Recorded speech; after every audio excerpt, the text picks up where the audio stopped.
안녕하세요. 안녕하십니까.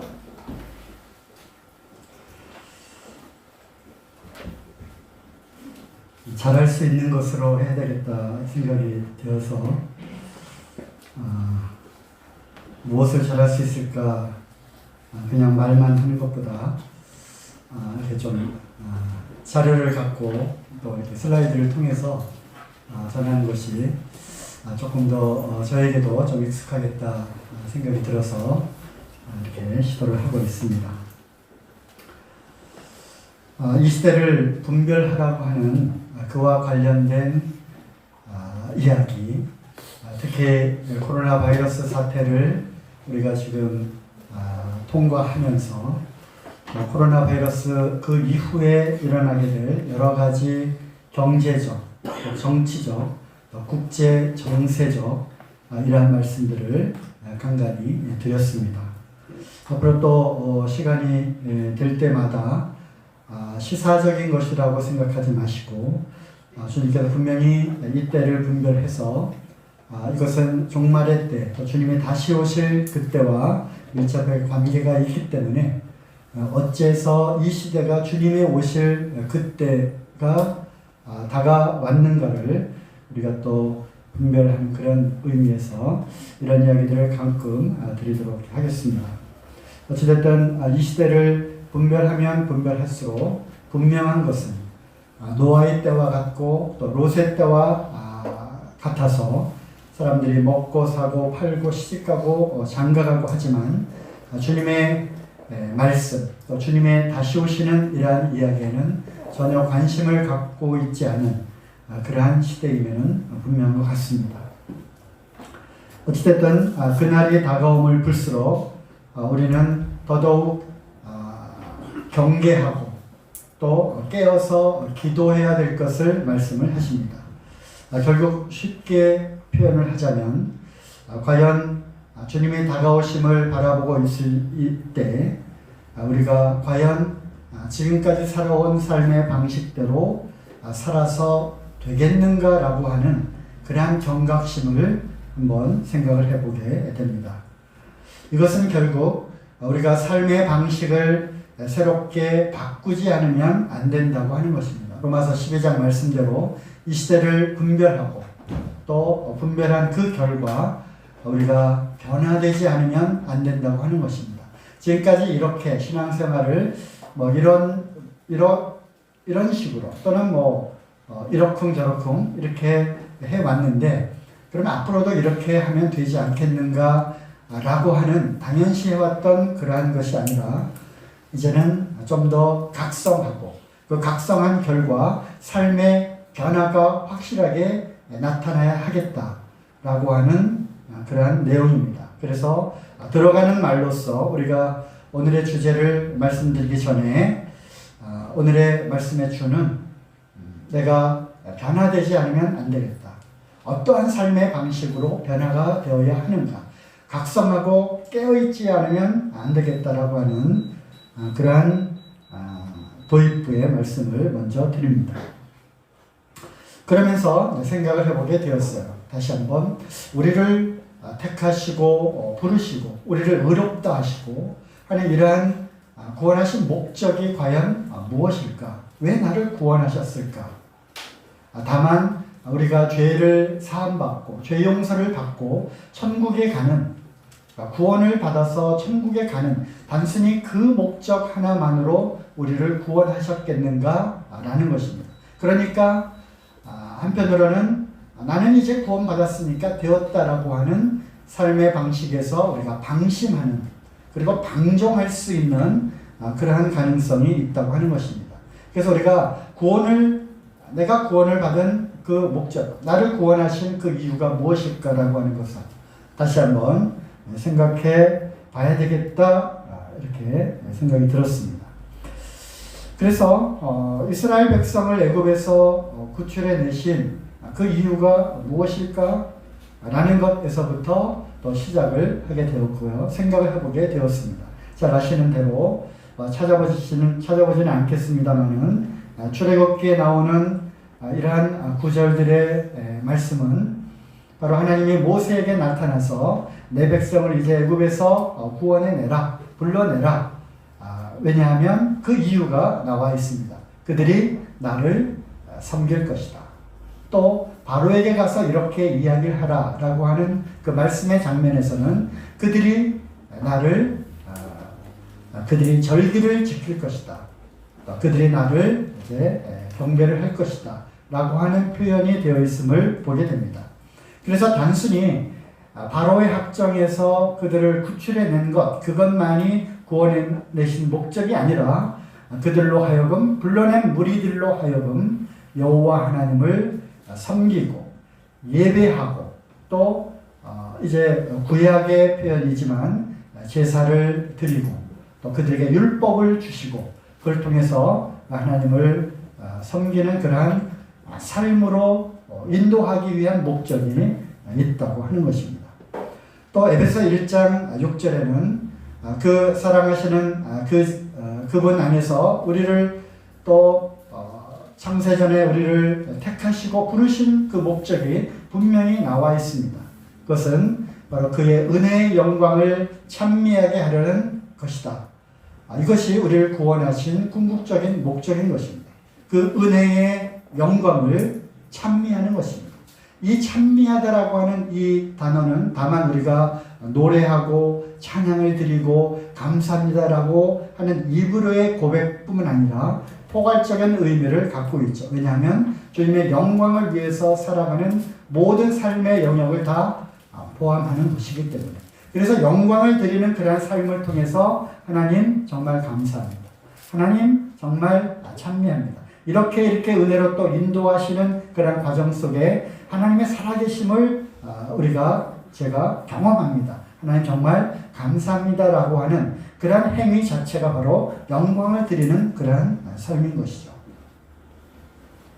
우리가 무엇을 먹든지 무엇을 마시든지 무엇을 하든지 다 하나님의 영광을 위해서 하라라고 하는 말씀 속에서 바로 우리의 모든 삶의 행위 그 가운데 살아계신 하나님을 우리가 경험하고 그분의 인도하심과 은혜를 우리가 느끼면서 그 선한 일들을 행하게 될 때 그것을 통해서 하나님 영광을 받으시는 것입니다. 이것이 우리를 구원하신 궁극적인 목적이 되는 것이죠. 자, 이사야서 43장 7절 한번 찾아보겠습니다.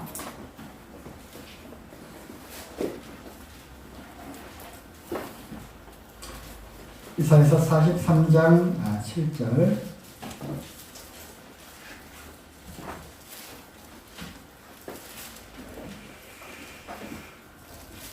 무릇 내 이름으로 일컫는 자 곧 내가 내 영광을 위하여 창조한 자를 오게 하라. 그들을 내가 지었고 만들었느니라. 우리를 구원하신 새로운 피조물로 우리를 새롭게 창조하신 그 목적은 하나님의 영광을 위한 것입니다. 우리가 이제 하나님의 어떻게 무엇을 통해서 하나님의 영광을 받으실까? 또 우리의 어떠한 행동들을 통해서 하나님의 영광 받기를 원하시는가? 라는 부분은 이제 다음에 한번 또 다루도록 하겠습니다. 어찌됐든 우리를 구원하신 목적은 단지 죄사함 받고 천국 가게 하는 그러한 목적이 아니라 이 땅에서의 삶 가운데 하나님께 영광을 드리는 그러한 목적이 있는 것이고 어떻게 하나님께 영광이 되어지는가 이것이 오늘 다룰 그러한 내용이고 다음 시간에 이어서 다룰 내용이 되겠습니다. 어떻게 살아가야 할 것인가? 이거는 개인적인 그러한 삶의 방향. 나는 이제 구원받은 내가 어떻게 살아야 하지? 어떻게 살아야 하는가가 포인트고요. 그리고 더 나아가서는 잠실교회는 어떠한 목표와 또 어떠한 방향을 갖고 우리가 모이고 또 모임의 비전과 모임의 목표와 모임의 전략을 어떻게 세워나가야 할 것인가에 대한 것입니다. 목표하니까 우리가 150명, 200명을 목표를 한다. 이런 거 아니고요. 예배당을, 우리 예배당을 사서 몇 년도에 우리 간다. 이것은 어떤 전략, 시작이 될 수는 있겠지만 궁극적인 사실 목표는 아닌 것이죠. 그래서 어떻게 살아가야 할 것인가? 잠실교회가 최고로 추구하는 그 교회의 가치는 어디에 두어야 하겠는가? 라는 것입니다. 그래서 제가 기도 가운데 이렇게 정해보았습니다. 네, 경건한 삶과 생활 전도.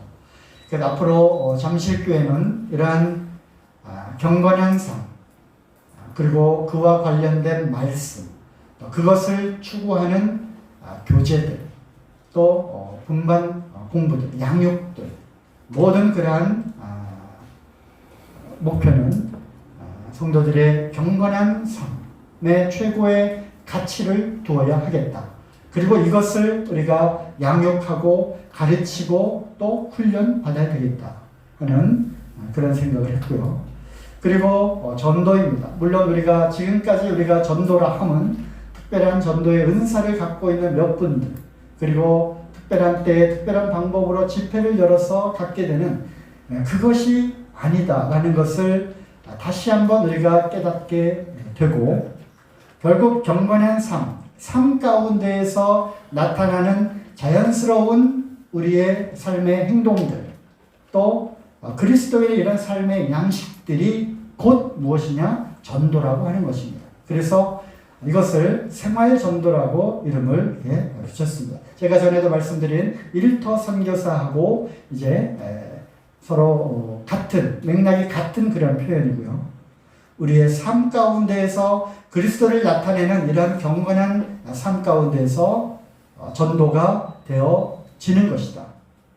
그렇지 않으면 우리의 전도는 그냥 말만 하는 것이고 의무적으로 하게 되는 것이고 아무런 열매를 맺지 못한다고 하는 것입니다. 우리의 삶 가운데 녹아져 있는 전도하는 그러한 행동들. 이것이 이제 어떻게 보면 두 가지 주제이지만 두 개는 서로 연결이 되어 있습니다. 우리가 얼마나 지금 전도를 하고 있지 않는지 모르겠습니다. 그래서 아까 도입부에서 말씀드렸듯이 이제 우리는 변화되어야 하고요. 경각심을 갖고 깨어서 우리는 삶 가운데에서 그리스도를 전하는 생활 전도에 하나의 큰 포인트를 두고 잠실교회의 궁극적인 목표로 이 땅에 잠실교회가 남아있는 한 우리의 최고의 가치를 무엇에 두느냐? 성도들의 경건한 삶과 삶 속에서 나타나는 전도하는 이러한 삶으로 우리가 해야 되겠다라는 것입니다. 이 두 가지를 이제 오늘 다 할 수는 없고요. 전도에 대한 것들은 이제 다음에 다루고요. 오늘은 경건한 삶에 대한 말씀을 나누기를 원합니다. 경건이란 무엇인가? 어떤 형제님이 수요 집회 때 이렇게 말씀하셨습니다. 우리가 고요하고 경건하고 단정한 중에 이제 임금들과 위정자들을 위해서 기도하는 그러한 말씀들을 우리가 들었습니다. 또 정치와 관련된 그리스도인들이 어떻게 정치에 참여해야 하며 또 어떻게 투표를 해야 할 것인가라고 하는 그러한 말씀을 어려운 주제지만 굉장히 합당한 그런 말씀을 우리 수요 집회 때 들었습니다. 제가 메모를 해놨고요. 경건은 godliness, 영어로는 God, 하나님이라고 하는 단어가 여기에 들어갑니다. 원어로는 유세벨리아, 하나님을 경외하는 것, 그리고 예수님의 성품을 닮아가는 것. 야고보서 1장 27절 말씀에 경건이란 무엇인가를 명쾌하게 여기에 정의를 하고 있습니다. 자신을 지켜 세속에 물들지 않는 것, 이것이 바로 경건입니다. 잘 기록해 놓으시고 배우시고 마음속 깊이 담아두시기 바랍니다. 경건, 우리가 경건한 삶이 목표인데, 가치인데, 그럼 경건이 무엇이지? 하나님을 경외하는 삶인 것입니다. 그리고 예수 그리스도의 성품을 닮아가는 삶인 것입니다. 그리고 또 하나는 자신을 지키고 보호하고 이 영적인 공격들로부터 막아내고, 그래서 이 세속적인 그러한 더러움에, 악한 것에 우리가 묻어오지 않도록 자신을 지키는 그러한 삶이 바로 경건의 삶이 되는 것입니다. 말씀드린 대로 경건은 하나님께 속한 속성입니다. 우리 안에서는, 우리 스스로는 경건이라고 하는 것이 있을 수가 없는 것입니다. 왜? 우리는 날 때부터 죄인의 그런 속성을 갖고 태어났기 때문에. 베드로후서 1장 3절 4절까지 한번 보시겠습니다. 베드로후서 1장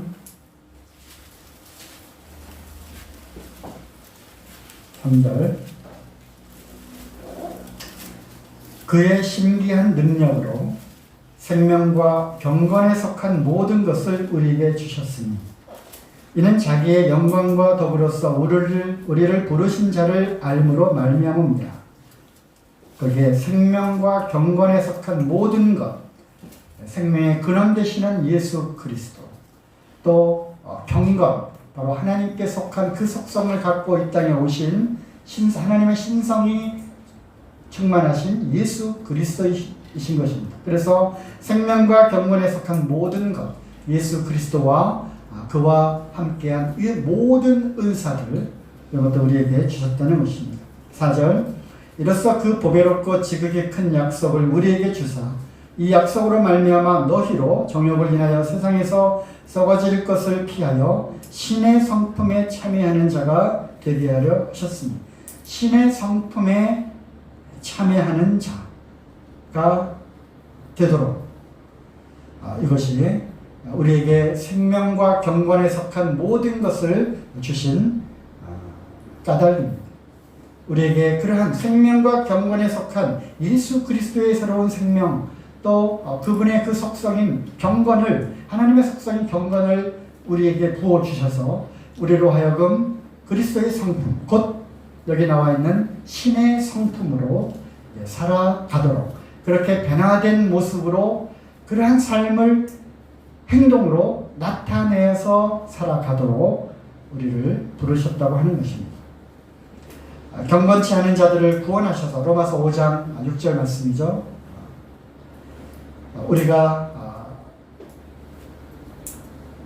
연약할 때 기약대로 그리스도께서 우리를 위하여 죽으셨도다. 바로 그 말씀입니다. 우리는 경건치 않은 자들이었습니다. 경건치 않은 자들을 구원하셔서 경건한 속성을 넣어주시고 우리에게 성령으로 인치셨어요. 성령님은 그리스도께로 인도하는 분이십니다.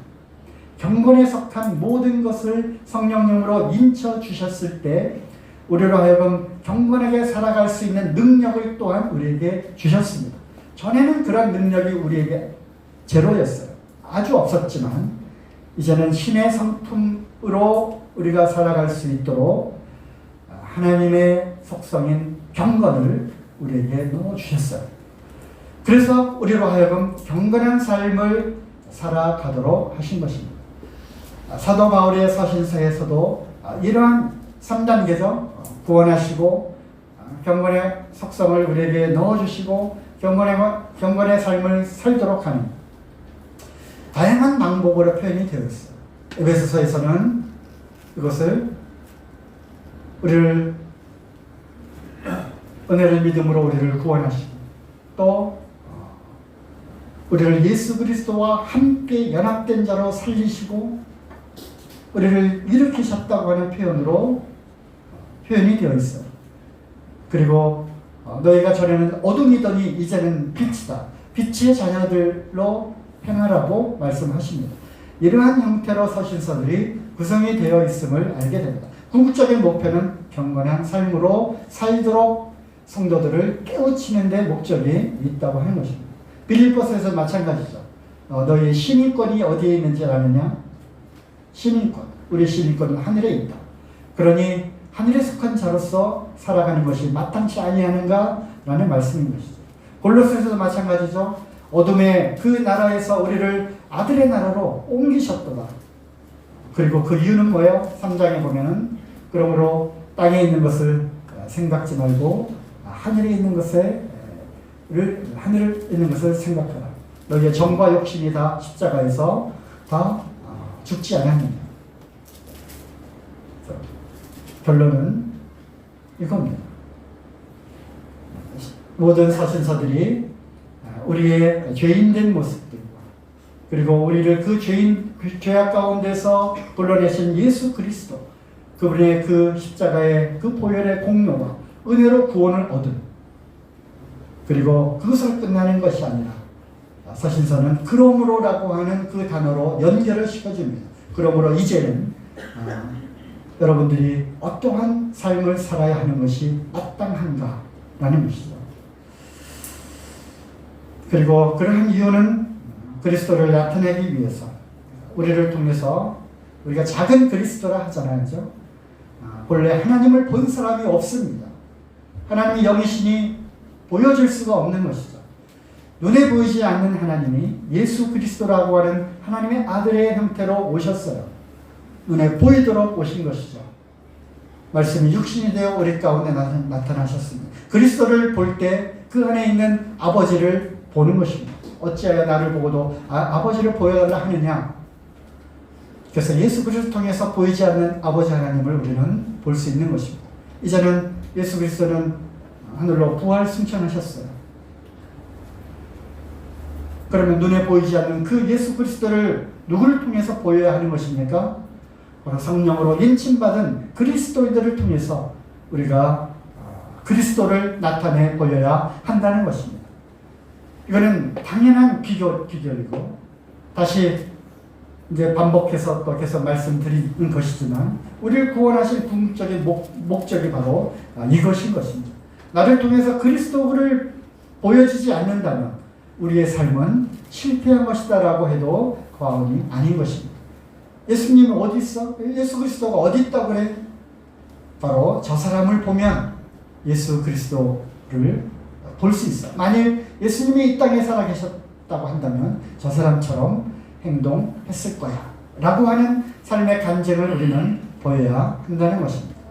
이것이 말로만이 아니라 저 또한 이렇게 말씀은 드리지만 부끄럽기 짝이 없습니다. 그러나 돌들이라도 소리를 쳐야 되는 그런 상황이기 때문에 저를 통해서 이런 말씀을 주시는 겁니다. 이제부터라도 우리는 확실하게 완전하게 다시 변화되는 삶으로 우리가 경각심을 갖고 돌이키지 않으면 안 되는 것입니다. 주님의 오실 때가 점점 다가오기 때문에 더더욱 그런 것입니다. 베드로전서 2장 9절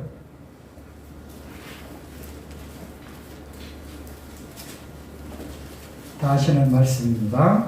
빨리 찾겠습니다. 베드로전서 2장 9절 오직 너희는 택하신 족속이요 왕같은 제사장들이요 거룩한 나라요 그의 소유된 백성이니 이는 너희를 어두운 데서 불러내어 그의 기이한 빛에 들어가게 하신 자의 아름다운 덕을 선전하게 하려 하십니다. 아름다운 덕을 선전하게 하기 위한 그 목적이 우리를 어두운 데서 불러내서 우리를 구원하신 목적이 있는 것입니다. 경건의 삶에 대해서, 그러면 이제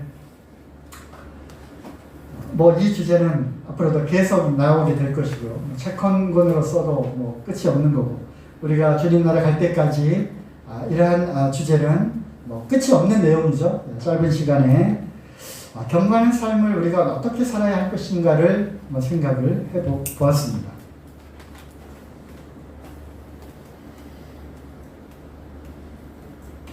어떻게 사는 것이 경건한 삶인가요?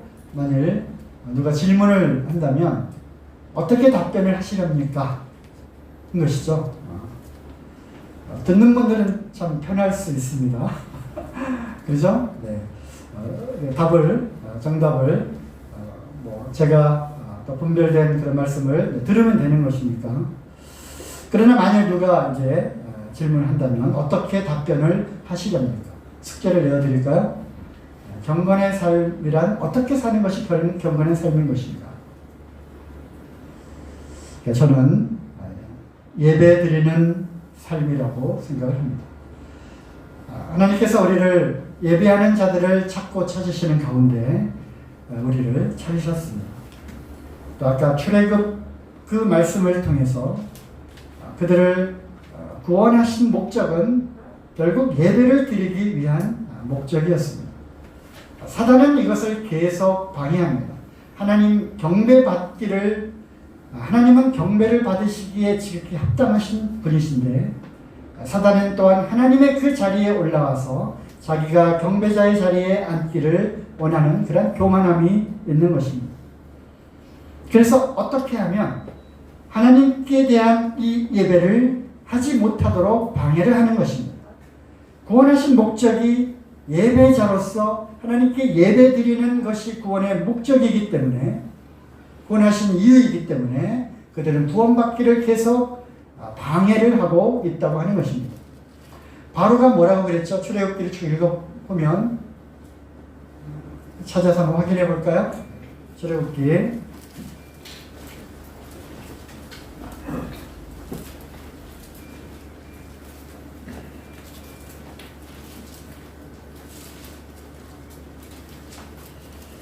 저희가 5장 3절, 5장 1절부터 그 후에 모세와 아론이 가서 바로에게 이르되 이스라엘 하나님 여호와의 말씀에 내 백성을 보내라. 그들의 광야에서 내 앞에 절기를 지킬 것이니라 하셨느니, 절기를 지키는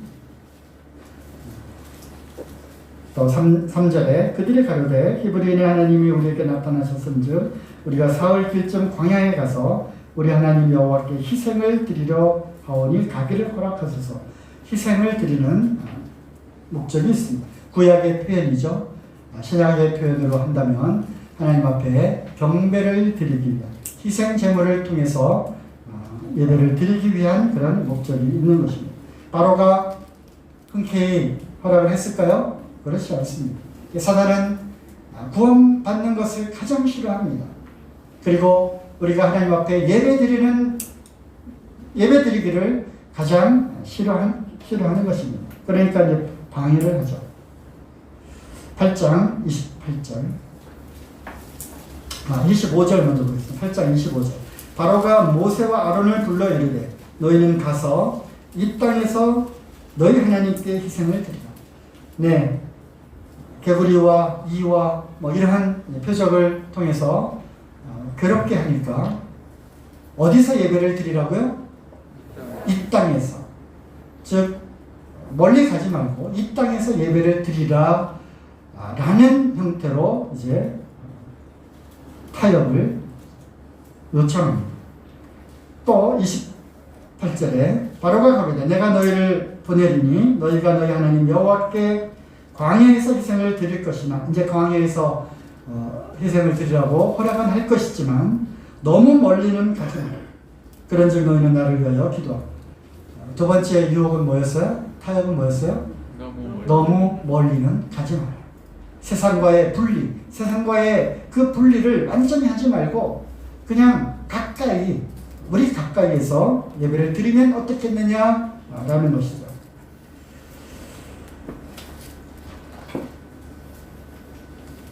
자, 10장 11절 그는 불과하니 너희 남자들만 가서 여호와를 섬기라. 이것이 너희의 구하는 바니라. 이제 또 메뚜기의 그 재난과 이런 몇 가지 재난을 통과한 후에 바로는 또 타협을 하죠. 뭐라고 타협을 합니까? 남자들만 가라는 것입니다. 또 24절 바로가 모세를 불러서 이르되 너희는 가서 여호와를 섬기되 너희 양과 소는 머물러 두고 너희 어린 것은 너희와 함께 갈지니라. 애들은 데리고 가라. 그렇지만 양과 소는 여기다 다 놓고 가라. 희생 제물이 있어야 예배를 드리는데, 제사를 드리는데 그것은 다 놓고 가라고 하는 것입니다. 이와 같이 사단은 끝까지 우리를 예배자의 그러한 자리로 나아오기를 계속 방해하고 타협하는 것입니다. 경건한 삶은 곧 예배 드리는 삶인 것입니다. 예배가 무엇입니까? 이 주제만 하더라도 몇 방 몇 채 걸리죠? 몇 시간 걸리는 주제입니다. 쉽게 표현하자면 원어적인 표현으로는 굴복하다, 엎드리다 하는 것입니다. 하나님께 드리는 최고의 존경과 높임과 겸손을 나타내는 것이 바로 예배입니다. 마음에 잘 기록해 놓으세요. 신비에 잘 새겨 놓으시기 바랍니다. 예배가 무엇이지라고 누군가 질문을 받으면 언어적인 뜻으로는 그 앞에 굴복하다, 엎드리다라고 하는 뜻입니다. 우리는 하나님 앞에 예배드립니다. 그것은 곧 최고의 존경과 높임과 겸손을 나타내는 것이 바로 예배입니다. 이것도 어렵다면 쉽게 예배는 무엇인가? 하나님께 예배의 대상이죠. 구원받은 자들이 예배자의 자격이죠. 아무나 예배를 드릴 수가 없습니다. 받은 바 구속의 은혜를 예배의 이유죠. 경건한 행위로 표시하는 이것이 바로 예배의 방법인 것입니다. 경건한 행위로 표현하는 존경의 태도, 이것이 예배의 자세인 것입니다. 그러므로 예배의 방법이 무엇이냐? 경건한 우리의 행위들, 말과 행동과 입술과 삶의 모든 영역에서 나타나는 경건한 행위들, 이것이 바로 우리가 예배를 드리는 방법인 것입니다. 아시겠죠? 우리는 주일날 모여서 예배를 드립니다. 네. 이것 또한 얼마나 귀한 입술과 그 마음의 감동을 통해서 또 시간과 우리의 몸을 들여서 이곳에 나와서 드려지는 공적인 예배입니다. 이 얼마나 훌륭한 예배의 그런 과정입니까? 그뿐만 아니라 우리는 삶의 모든 영역에서 경건한 행위로 표시하는 모든 그러한 과정들이 예배를 드리는 과정임을 우리는 명심해야 하는 것입니다. 그러므로 경건한 삶이라고 하는 것은 곧 예배를 드리는 삶인 것이고, 우리를 예배자로 부르신 우리를 통해서 우리가 경건한 행동들을 통해서 하나님께 영광을 드리는 일체의 모든 행위들을 우리는 예배라고 부르는 것입니다. 예배를 어떻게 드려야 하는가? 잘 들어보세요. 날마다, 매 순간순간마다 하나님의 구원의 은혜와 사랑과 보호하심과 부활과 천국 소망에 감사하고 찬양하며, 그래서 감사하고 찬양하며 기도와 말씀으로 하나님과 깊은 교제 가운데 있고 하나님과 깊이 교제하고요. 무엇을 통해서? 기도와 말씀으로 순종과 섬김과 거룩한 삶을 통해서 하나님을 높이는 예배자로서의 삶을 살아야 한다. 이것이 예배를 드리는 삶인 것입니다. 곧 경건한 삶이 되는 것입니다. 주일 예배는 무엇입니까? 주일 예배는 날마다의 삶의 예배를 통해서 준비되어야 하고, 주일 예배를 통해서 또 날마다의 삶의 예배로 이어져야 하는 것입니다.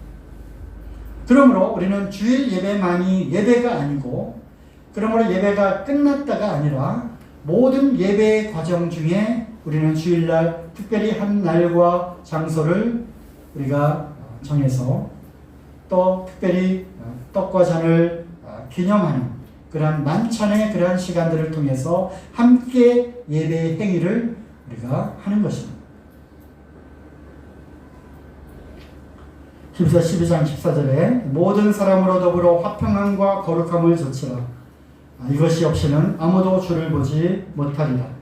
화평함과 거룩함, 모든 사람과 화평할 것, 용서하고 사랑하고 또 우리가 화평을 대신하는, 그리스도를 대신하여 사는 그러한 삶을 통해서, 또 하나는 거룩한 그러한 삶을 통해서 우리는 하나님과의 그러한 경건한 그러한 삶의 관계를 유지해야 하는 것입니다. 이것이 없이는 주님을 보지 못한다고 하는 것입니다. 구원받지 않았다라고 하는 뜻이 아니라 하나님과의 영적인 교제가 막힌다고 하는 것입니다.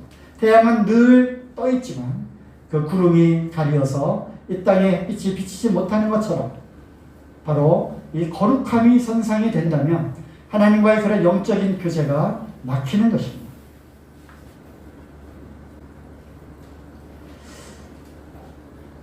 제가 이제 생각을 또 해봤어요. 경건한 삶, 경건이 무엇인가?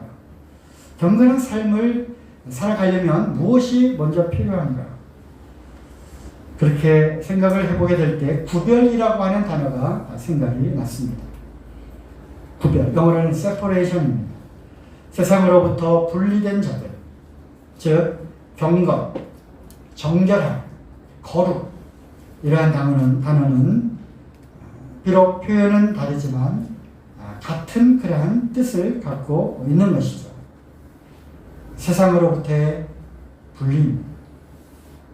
그렇지 않다면 아까 우리가 출애굽기에서 읽은 대로 애굽에서 완전히 구분되지 못하고 구별되지 못하고 분리되지 못하고 세상과 걸쳐있는, 너무 멀리 가지 말고 가까운 곳에서 너희들이 원하는 예배를 드려라 라고 하는 그 사탄의 속삭임에 넘어가는 것입니다. 완전한 분리인 것입니다. 구원했다라고 하는 그 자체가 세상으로부터 건져냈다고 하는 것입니다. 애굽으로부터 완전히 나와야 하는 것입니다. 자, 민수기 6장. 민수기 6장은 어떤 내용이 기록되어 있습니까? 네, 성경을 많이 아시는 분은 어떤 닉네임이 있죠. 뭐 몇 장 하면은 뭐 무슨 장. 민수기 6장 나시림에 관한 장입니다. 6장 1절부터 여호와께서 모세에게 일러 가라사대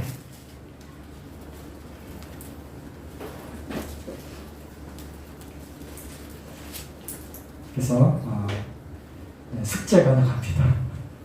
민수기 6장에 가장 많이 나오는 단어, 힌트는 다 나와 있죠? 뭡니까? 구별이라고 하는 단어입니다. 구별. 영어로는 separation입니다. 구별이라고 하는 단어가 몇 번 나오는지 민수기 6장 쭉 읽어보시고 저에게 개인적으로 카톡 넣어주시면 되겠습니다. A 플러스가 나갈 겁니다. 그렇습니다. 우리는 나시린의 서원을 한 자들입니다. 구별된 자들인 것입니다. 거기에 나오는 다른 세상의 것들로부터 구별하는 그러한 날 동안, 이 세상에서의 삶을 살아가는 그 날 동안 우리는 나시린으로서 세상과 구별된, 그리하여 하나님께 속해진, 하나님께 바쳐진, 하나님께 빌려진 그런 자들이라고 하는 것입니다. 그래서 경건의 삶이 무엇일까? 쉬운 형태로, 쉬운 그런 단어로 표현하면 세상과 구별되는 것입니다. 그래서 하나님께 속해, 하나님께 구별된 자라고 하는 뜻입니다. 디모데후서 2장 20절, 21절 말씀은 다 잘 아시는 말씀이니까 찾지는 않겠습니다만 거기에는 그 집은 곧 하나님의 집이죠. 그릇이 많이 있습니다. 금으로 된 것도 있고 은으로 된 것도 있고 나무로 된 것도 있고 하지만 하나님이 귀하게 쓰실 그릇은 어떤 그릇이죠? 깨끗한 그릇입니다. 깨끗한 그릇, 정결한 그릇입니다.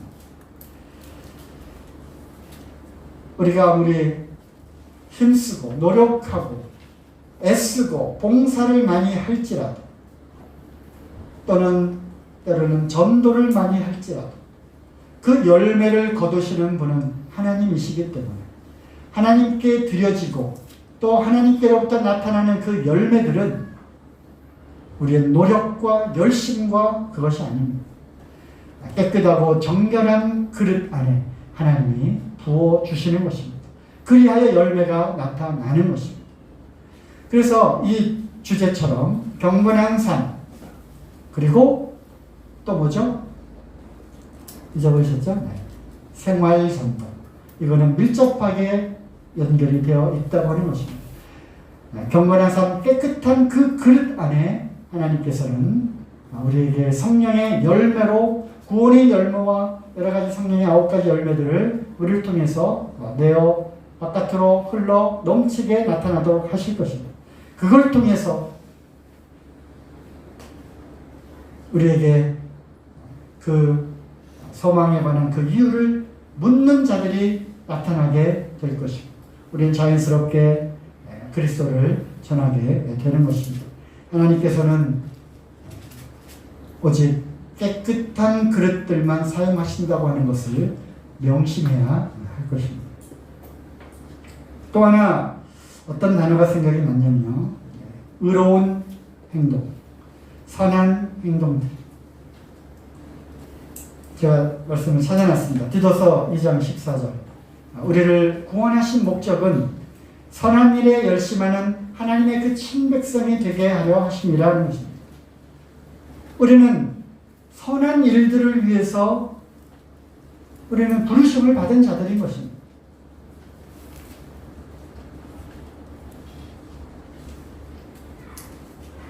또 뒤에서 2장 11절에서 12절 근신함과 의로움과 경건함으로 이 세상에 살고 이런 말씀이 있습니다. 근신함, 의로움, 경건함,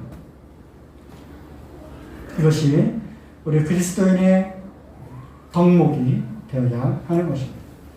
그래 참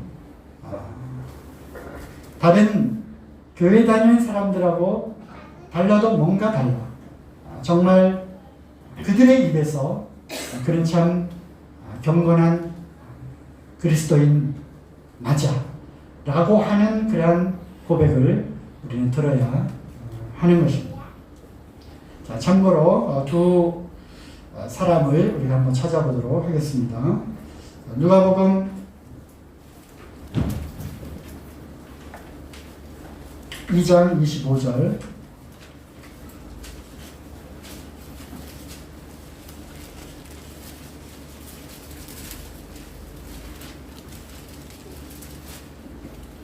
예루살렘에 시므온이라 하는 사람이 있으니, 시므온입니다. 이 사람이 의롭고 경건하여 이스라엘의 위로를 기다리는 자, 성령이 그 위에 계시더라. 의롭고 경건한 삶을 살았던 시므온, 그 위에 성령이 머물러 계셨습니다. 그리고 주님을 만났습니다. 우리가 영으로 성령이 충만하고 또 주님을 더 깊이 교제하고 주님을 알기를 원한다면 우리의 삶 가운데에서 우리는 의로운 자로 또 경건한 그러한 삶을 살아야 하는 것입니다. 그 안에 하나님께서는 이 거룩한 영을 더욱더 충만하게 차고 넘치도록 해 주실 것입니다. 또 한 사람이 있죠. 사도행전 10장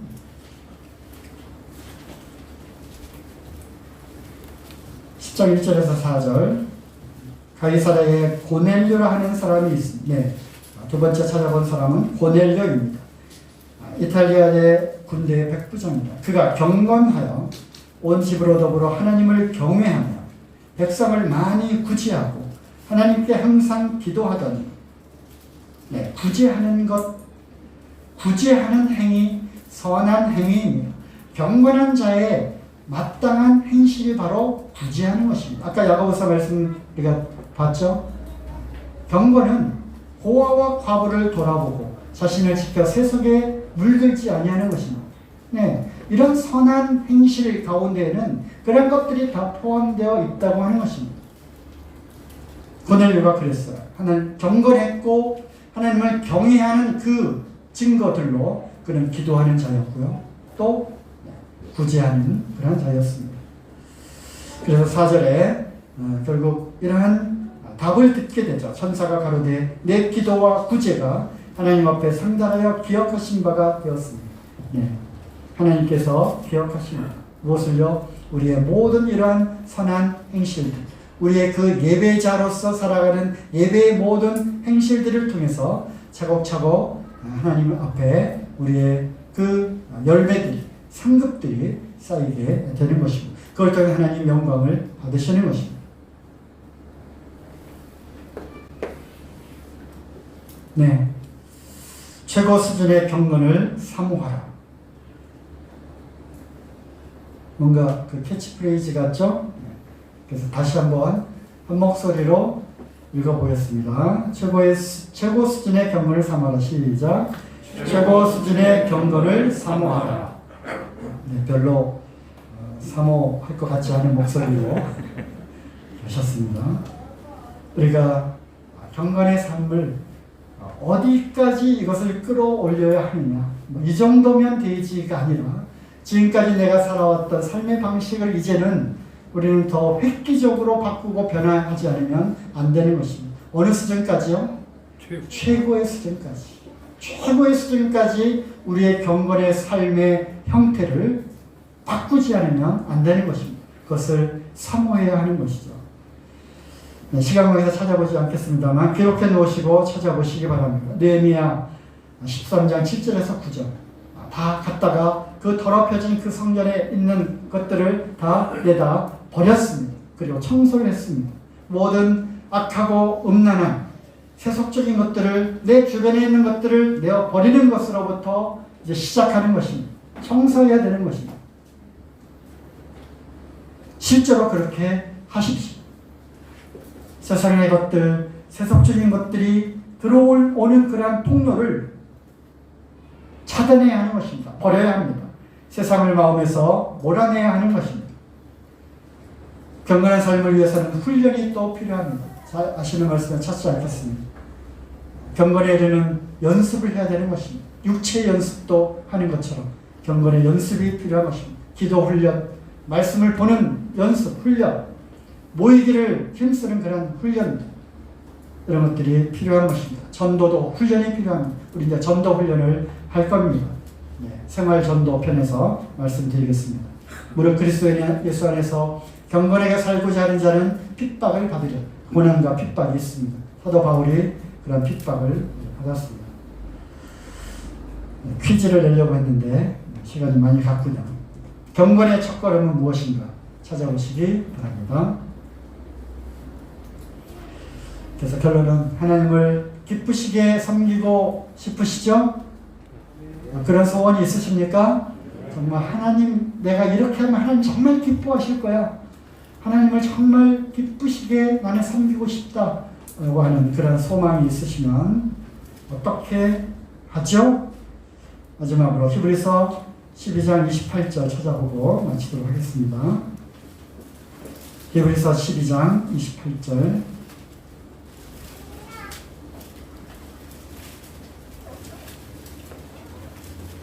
그러므로 우리가 진동치 못할 나라를 받았은즉 은혜를 받자.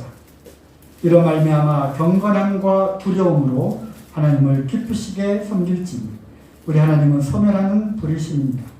하나님을 어떻게 하면 기쁘시게 섬길 수 있다고요?